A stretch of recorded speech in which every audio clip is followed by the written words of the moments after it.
You can't believe it, but the airport after the volcano eruption looks like a robbery scene, with planes spinning like they're in a washing machine. The priority of the boss is simple: get as many people as we can. The volcano is unstable, earthquakes may strike anytime. Andre comforts evacuating workers like a superhero. Andrew rushes to the medical station while Lasher checks the lobby to see which passengers are stranded. The first floor looks like a disaster movie, so Lasher hurries upstairs, only to feel a sudden shake. This tremor is stronger than the last, making the terminal feel like a wild dance party. One of the runways actually snapped in half. An oil barrel on another runway ignites, flames soar as if drugged, splitting the runway. Plane kissing the flames transforms into a mad racer, barreling straight into the terminal. The airport suddenly loses several planes, and seeing this, Lasher scoops up a kid and bolts out like the wind. Thankfully, the kid's dad is safe and takes him away. Confused, Lasher finds Andra and they escape together from the chaos. This earthquake is like a wild party, much more than just a traditional storm. This earthquake seems to be Mother Nature's warning to humanity. Lasher hurriedly finds Andra to return to their plane. Meanwhile, many anxious passengers try to board, but the official sternly says the main runway is unemployed. The secondary runway is meant for little planes, it's too short, and the flames are still dancing, so to take off, they'll just have to wait until the fire calms down. Suddenly, a bus enters the airport, and a lady rushes to say miners are still stranded on the mountain. She hopes someone will drive up to rescue them. Upon hearing this, Lasher immediately decides to hop in a car. As Lasher heads out to drive, Hunter's son excitedly follows him. He may be rebellious, but in crucial moments, and just like that, the two cars wobbled towards the volcano, while the flames below grew stronger. They have to take off immediately, or everyone will have to enjoy a volcanic bath here. Some passengers who couldn't hold on rush onto another plane, and seeing it about to take off, those left behind feel enormous regret. Besides Hunter and the others, everyone knows this is a one-way ticket to death. So, Lasher hurriedly reached the front. On the other side, rocks blocked the road, with dozens of workers present. Lasher saw them and had them board vehicles one by one. Hunter's son rushes into a buried train to rescue trapped kids, just as the volcano erupts dramatically. The lava streaming down from the volcano top moves as slowly as if it were coming to a party, sending chills down everyone's spine. Lasher hurries the last rescued kid into the car, and they speed down the mountain. It's a great opportunity, but not exactly the right timing. This bus operation is like a secret mission, safely evacuating all the kids. Everyone hurriedly piles into the vehicles and makes their way to the runway, but Andre isn't about to call it a day. He suddenly slams on the brakes.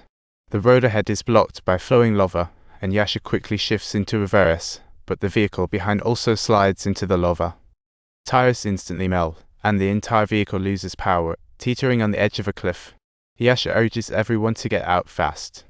Subtitles: she swiftly kicks out the windshield, assisting everyone in escaping, and by the time all have been evacuated, the flames are already drawing near to the seats.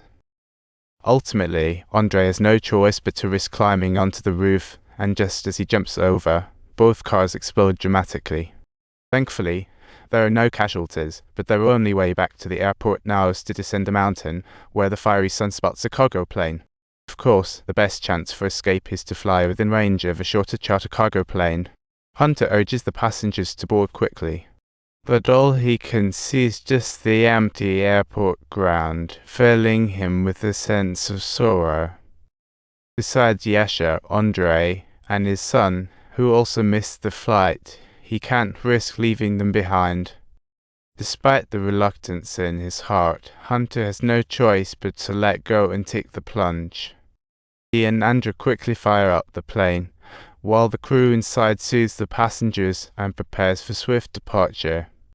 Just as the plane takes off, Yasha hurriedly descends the mountain, only to find the passenger cabin already empty. Seeing the lava surging towards the airport, Yasha realizes just how serious the situation is. When she notices the water tank on the secondary runway, lightning strikes her brain, and she urgently calls for everyone to board. Yasha swiftly ignites the engine, everything is normal, and the plane slowly taxis to the runway, with increasingly menacing lava boiling behind. But it can't use the main runway, it must follow the plan to the secondary runway. However, Yasha doesn't take off immediately since fuel spilled from the earlier explosion is still aflame. The tank's ropes could snap at any moment. Only if the plane rushes past as the tank hits the ground could they escape.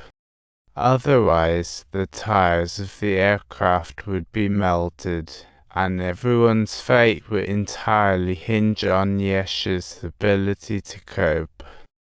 She leaps forward as the plane dives into the volcanic ash. Suddenly, a violent explosion rocks the whole scene.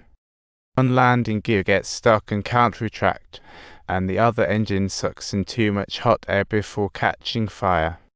Yasha realizes the gravity of the situation and quickly takes firefighting measures. The control tower urgently contacts her.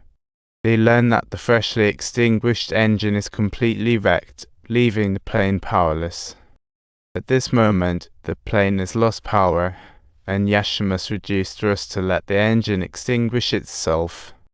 Finally, the plane successfully breaks free from the volcanic ash zone.